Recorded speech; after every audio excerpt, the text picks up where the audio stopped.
haat jy iemand? Is daar iemand op wie jy neerkyk? Is daar iemand na wie jy kyk en jy voel jy's verhewe bo hierdie persoon? Want as dit in ons hartspostuur is, as gevolg van velkleur, van dalk hulle finansiële status, van hulle werksposisie, as ek neerkyk op enige iemand, dan kan ek nie na God toe gaan, soos wat Jesus na hom toe gegaan het en sê, Onse Vader nie. Dan gaan ek na God toe en ek approach hom as my Vader, want ek ag myself hoër as wat ek iemand anders ag. Ek sit myself in 'n posisie en ek sit iemand anders in 'n laer posisie. En as jou gebedslewe en dit wat jy vir God vra, beantwoord word, gaan dit jou wêreld verander of gaan dit die wêreld verander?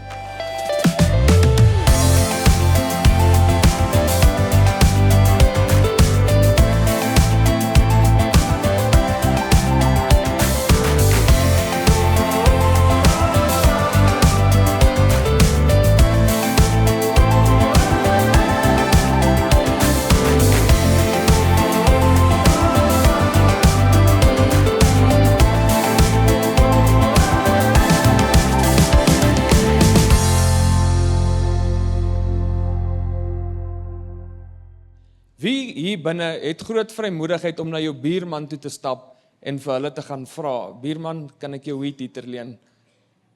Is daarom so een of twee wat vrymoedigheid het om dit te doen? Nou ek het nie daai selfde tipe vrymoedigheid nie. Ek het net nie dit in my nie. Ek onthou 'n gesprek wat ek en my ouer broer eens op 'n tyd gehad het, wat ons met mekaar praat, waar ons vir mekaar sê, ons sal liewer sonder iets regkom, as wat ons moet vra vir iets. En ek weet, hier sit van ons, en daar's niks fout mee, as jy die vrymoedigheid, inteendeel dink ek, dis die beter plek om te wees, om vrymoedigheid te kan hê, om te vra vir hulp by ander mense. Maar almal van ons het dit nie, dit kom nie vir ons natuurlik nie. Ek sal, soos ek sê, eerder regkom sonder iets, voordat ek moet vra vir iets. En ek onthou die gesprek met my broer, waar ons dit vir mekaar sê, en ek gaan nou vanoggend, is my tema, eintlik 2.0, hoe vra ek vir God? Want Marius het so 2 weke terug, het hy met ons gedeel oor hoe vra ek vir God, en ek dink dis 'n tema eintlik, dis 'n topic waaroor 'n ou 'n hele kwartaal kan preek. Jy kan regtig oor hoe vra ek vir God, hoe praat ek met God, 'n ou kan praat oor dit vir altyd. Daar sal altyd nuwe openbaring wees. Dis wat ons nou net gesing het, is seën my met nuwe openbaring. Ek wil U ken.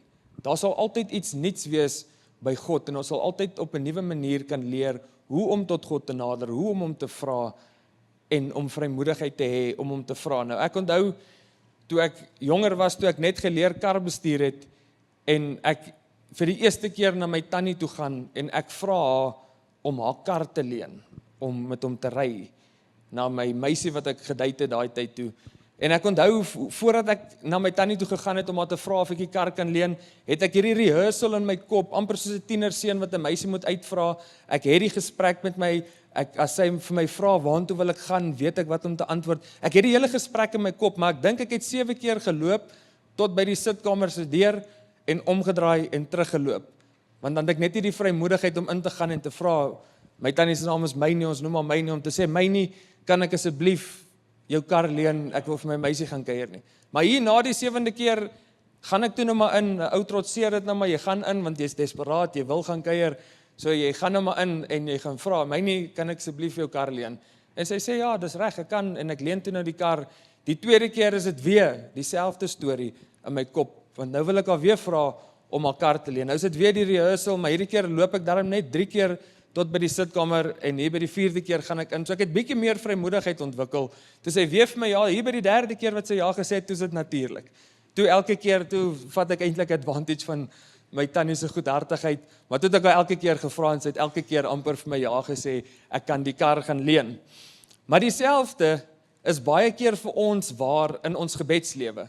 Baie keer is ons ook soos iemand wat eers in ons koppe dit rehearse, en ons wil eers die regte goed by mekaar hê, sodat ons eers op die regte manier ten minste vir die Here kan vra, sodat ons die regte goed vir hom kan sê, en ons het eers die gesprek met onsself, voor ons die gesprek met God het, en dan gaan ons na 'n plek toe, waar ons dit eintlik 'n godsdienstige reël maak, waar ons dit eintlik 'n ding maak, gebed, om God te vra, iets maak wat dit nie veronderstel is om te wees nie. Maar hoe meer ons dit doen, want dieselfde, soos wat ek meer vir my tannie gevra het, het ek meer vrymoedigheid gekry, dieselfde is waar in ons geestelike lewe. Hoe meer ons gebed toepas, hoe meer ons vir God goed vra, hoe meer ons tot hom nader in gebed, hoe makliker word dit vir ons, hoe meer natuurlik word dit vir ons. Dan gaan dit van 'n plek van 'n boksie tik, okay, ek het ten minste gebid vandag, na 'n plek toe van ek wil bid. Ek wil met die Here praat vandag. En ons gaan vandag kyk na Jesus se voorbeeld. Ons gaan kyk na die voorbeeld wat hy vir ons gee oor gebed en hoe om te vra. Maar ek wil begin in die Onse Vader. Dis die beste teaching wat daar nog ooit oor gebed was. Dis die beste riglyn wat ons het oor gebed. En dit is Jesus se persoonlike manier wat hy vir ons gegee het oor gebed. En dit is Matteus 6 vers 9 tot 10, die eerste gedeelte net van die Onse Vader wat sê, so moet julle dan bid, Onse Vader, wat in die hemele is, laat u naam geheilig word, laat u koninkryk kom, laat u wil geskied, soos in die hemel, net so ook hier op die aarde.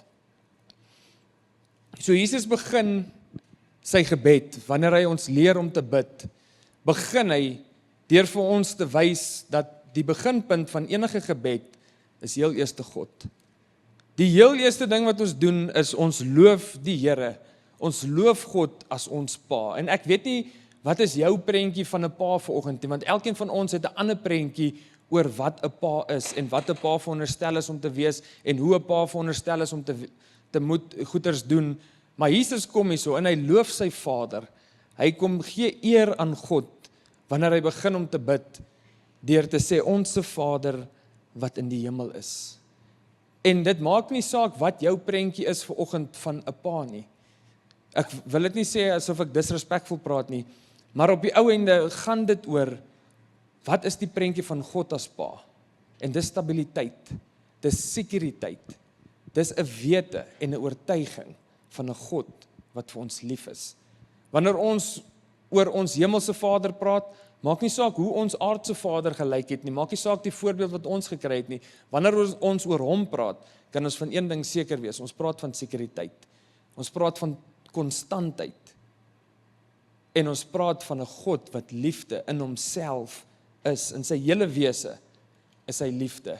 En wanneer Jesus ons hier leer om te bid, wanneer hy sê Onse Vader, daai heel eerste 2 woorde van die Onse Vader is 'n opsomming van God se liefdeswet.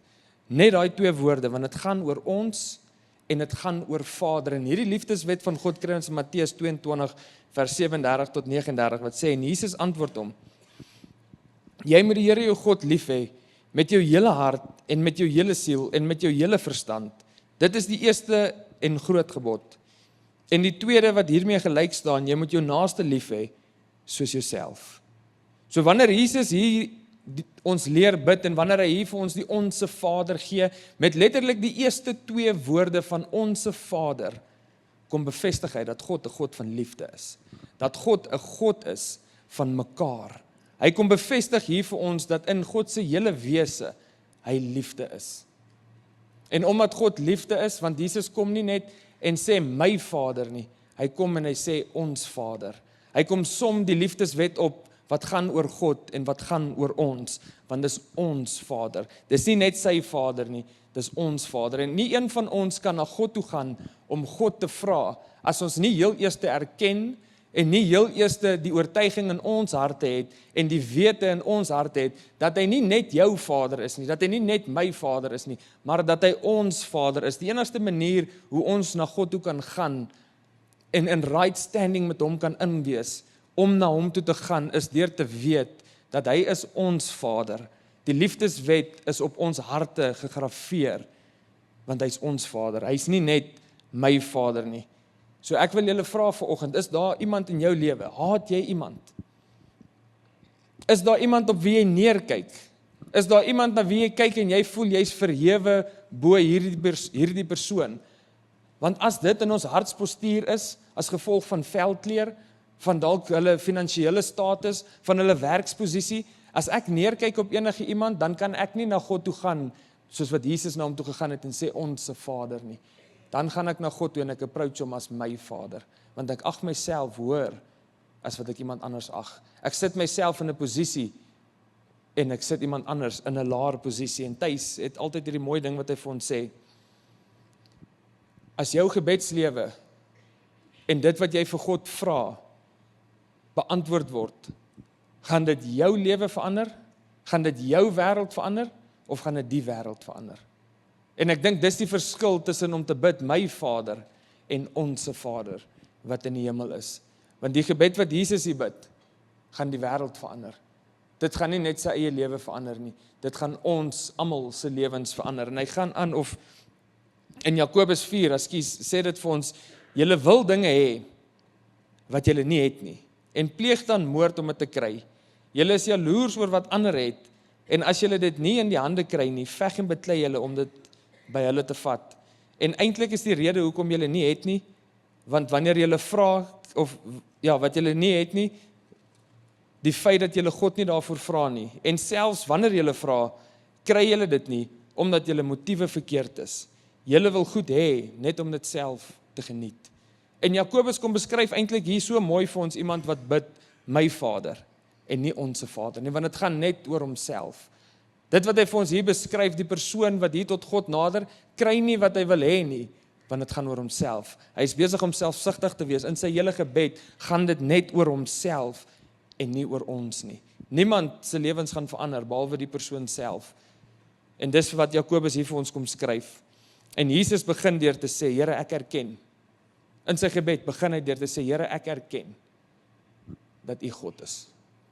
Ek erken dat U 'n God is van liefde. 'n liefde vir Jesus, vir die Heilige Gees, 'n liefde in homself, maar ook 'n liefde vir ons. Dis wat Jesus doen wanneer hy met Onse Vader begin om te bid. Hy begin heel eers en hy gee lof, hy prys God, hy prys die Here, hy prys sy Vader, en dis hoe hy sy gebed begin, en dan gaan hy, nadat hy God erken het, nadat hy God begin prys het, eers dan kom hy by die plek waar hy begin vra. En dan kry ons die res van die Onse Vader in Matteus 6 vers 11 tot 13, wat sê, gee ons vandag ons daaglikse brood, en vergeef ons skulde, soos ons ook ons skuldenaars vergewe. En lei ons nie aan die versoeking nie, maar verlos ons van die bose, want aan U behoort die koninkryk, en die krag, en die heerlikheid, tot in ewigheid. Amen.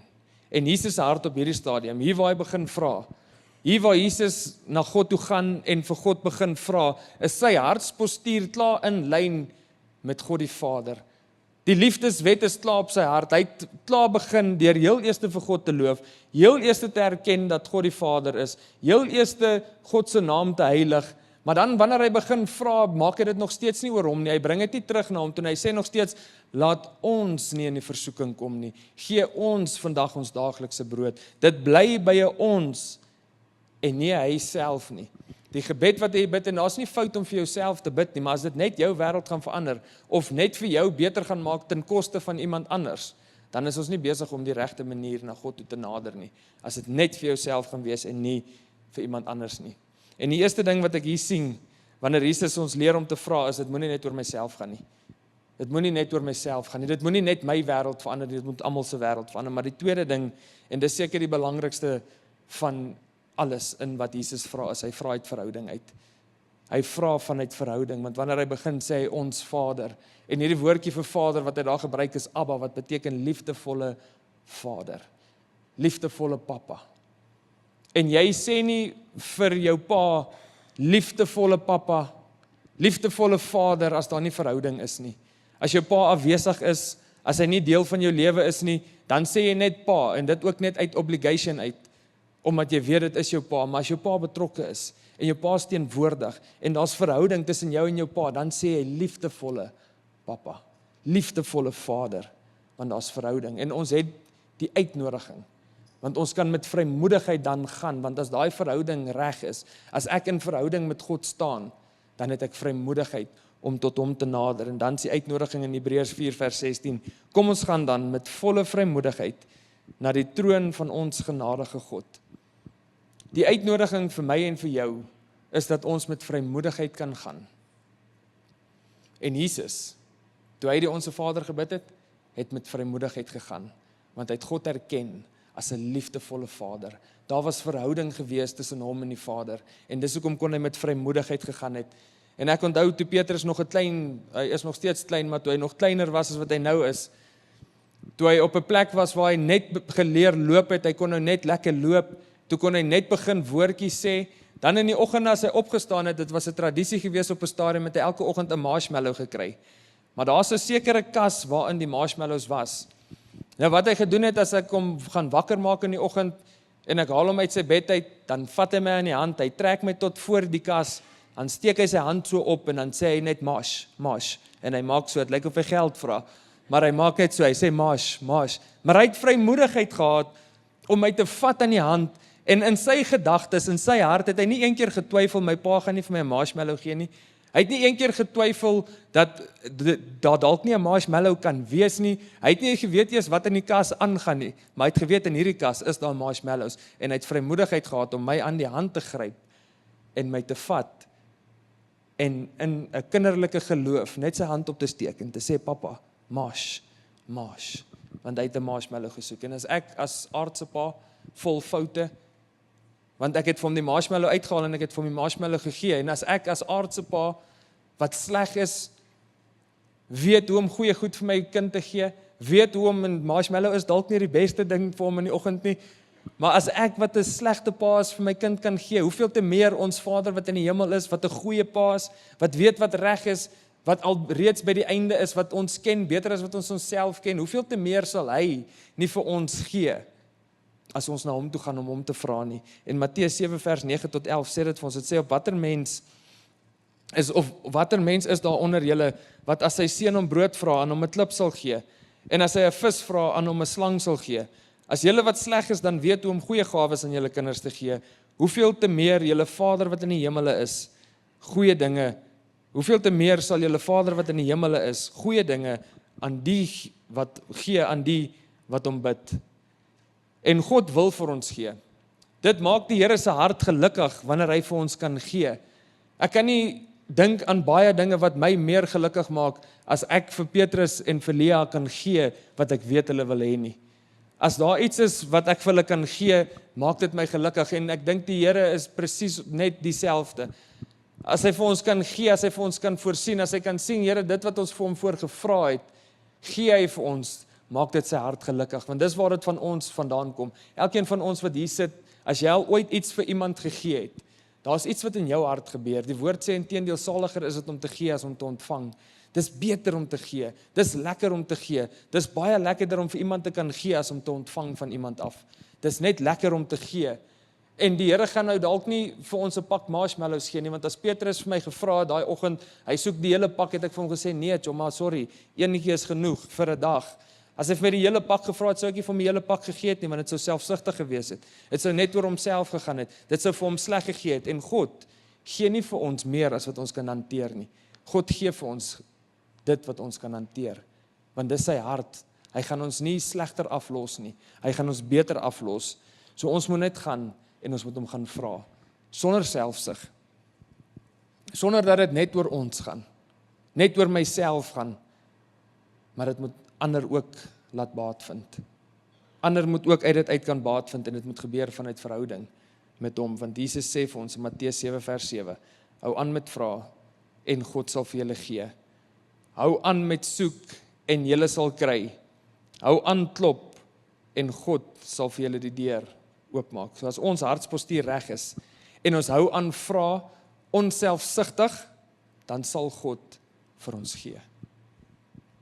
Want dis die patroon wat ek sien in Jesus se lewe. Dis die patroon wat ek sien, dis die teaching wat ek sien wanneer Jesus ons leer bid, is as ons hartspostuur in lyn kry met God, as ek my hart kry op 'n plek waar ek weet, hierdie is nie my Vader nie, hierdie is ons Vader, dan weet ek, heel eers weet ek, die liefdeswet van God is op my hart gegraveer.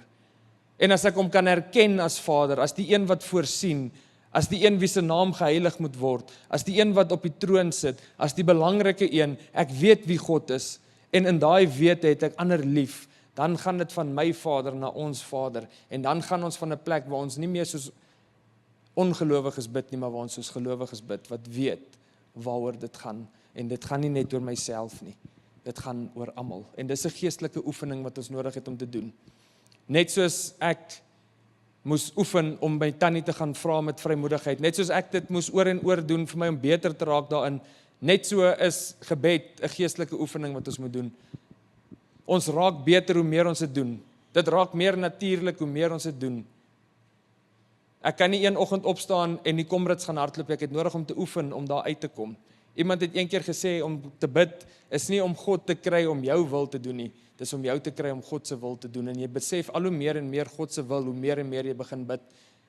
En ek weet, dit klink irrasioneel, dit klink nie of dit kan werk nie, hoe gaan dit wees, as ek net die hele tyd bid en bid en bid, hoe gaan ek God se wil leer ken, maar in die oomblik wat ek bid, nader ek tot God, in die oomblik wat ek bid, maak ek myself bewus van God, en as ek myself begin bewus maak van God, en ek begin sê, ons Vader wat in die hemel is, en ek raak al hoe meer en meer bewus van God, en ek laat sy naam geheilig word, en laat sy koninkryk kom, dan gebeur daar iets outomaties in jou hart, want die Heilige Gees kom vorm, die Heilige Gees kom weef, die Heilige Gees kom vat dit wat nie van God af is nie, en ewe skielik kom jy agter, nou bid jy op 'n ander manier, jy bid nie meer selfsugtig nie, jou gebede het gegaan van myself na ons toe, jou gebede het gegaan na die wêreld, om die wêreld 'n beter plek te maak, en nie net jou eie wêreld 'n beter plek te maak nie, en dis wat gebeur wanneer ons aanhou oefen, dis wat gebeur wanneer ons aanhou vra, dis wat gebeur wanneer ons aanhou klop, ons bly bewus van die Here, ons bly bewus van sy teenwoordigheid, ons bly bewus van wie hy is, en die oomblik as ons bewus raak van wie God is, en as ons sy koninkryk soek, dan kom die res natuurlik, en al die res sal van self bygevoeg word, dis 'n belofte wat ons het uit die woord uit. En ons is besig met hierdie reeks voetspore, dis ons jaartema is voetspore, en dit gaan oor om in Jesus se voetspore te loop.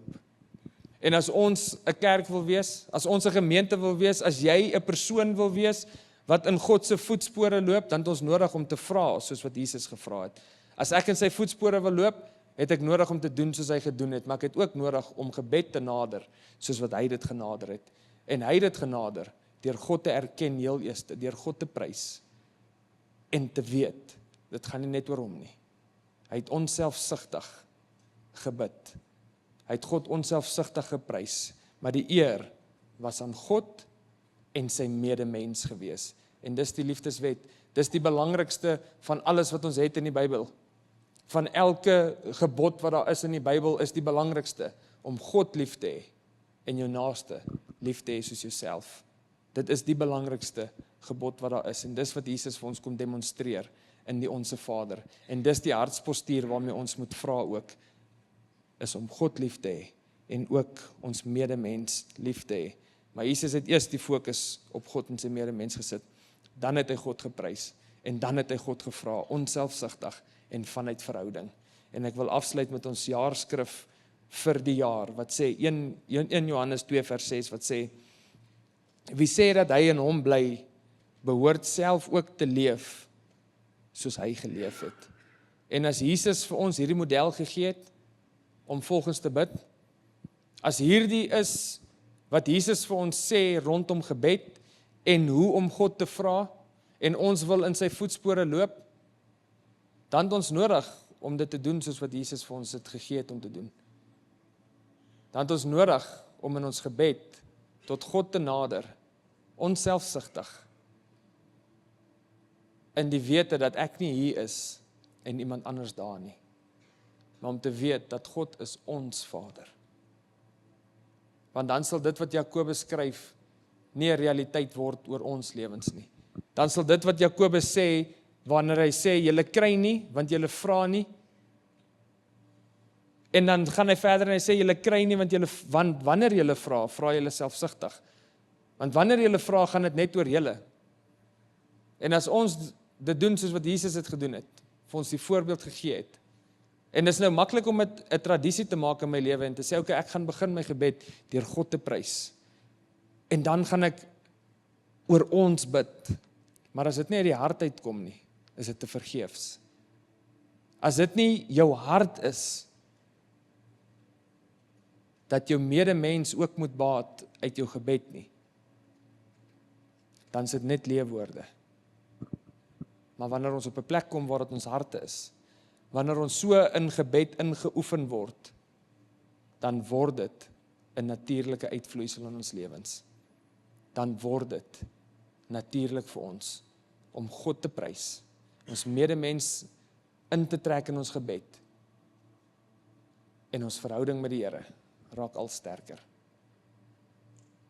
So kom ons nader gebed, soos wat Jesus gebed genader het. Kom ons loop in sy voetspore, en ons bid, soos wat hy gebid het. En ons doen dit, wat hy gedoen het. Kan ek julle vra om saam met my te sal opstaan?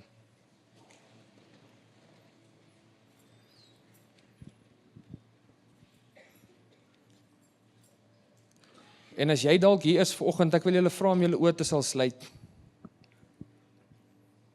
As jy dalk hier is vanoggend, en jy doen 'n vinnige survey oor jou gebedslewe, en jy kom agter dat jou gebede net jou wêreld gaan verander, en nie die wêreld nie.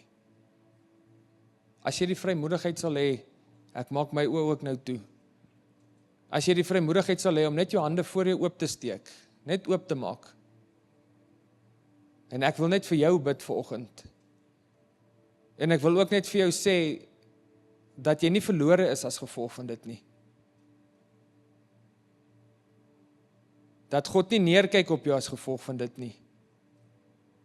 Dat hy nie kwaad is vir jou as gevolg van dit nie, maar dat hy 'n genadige God is, wat jou sal vergewe. So daar waar jou hande oop is, wil ek net vir jou gebed doen. Vader, dankie. Here, dankie dat u woord vir ons sê, u is 'n God wat stadig is om kwaad te word en vinnig om te vergewe. So Here, ek maak my hande ook oop. Want ek staan ook baie keer skuldig daaraan dat my gebede net my wêreld en nie die wêreld sal verander nie. En Here, ek kom nou namens myself en elkeen wie se hande voor hulle oop is vanoggend. En ek kom vra, Jesus, vergewe ons. Vergewe ons dat ons gebede net ons eie wêreld sal verander en nie die wêreld nie.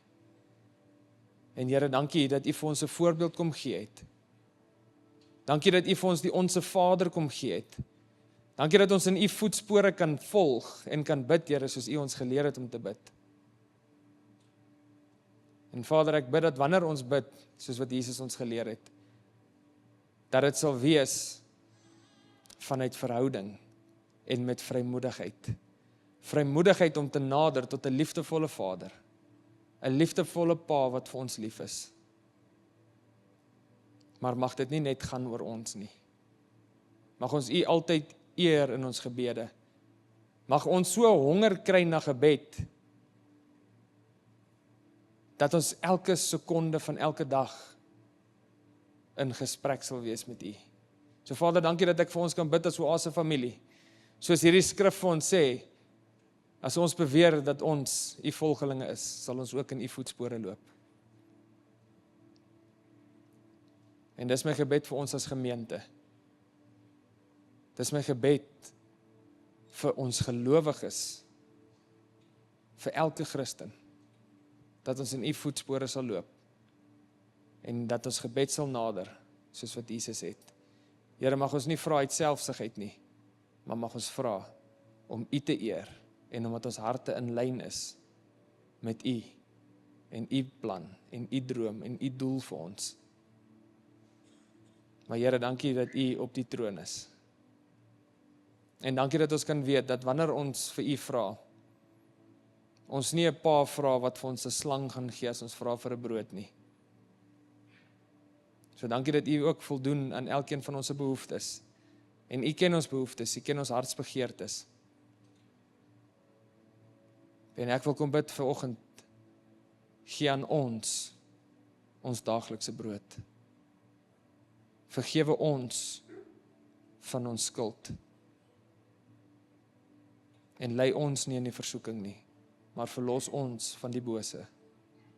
Here, want aan u behoort die koninkryk, en die krag, en die heerlikheid, tot in alle ewigheid. Amen.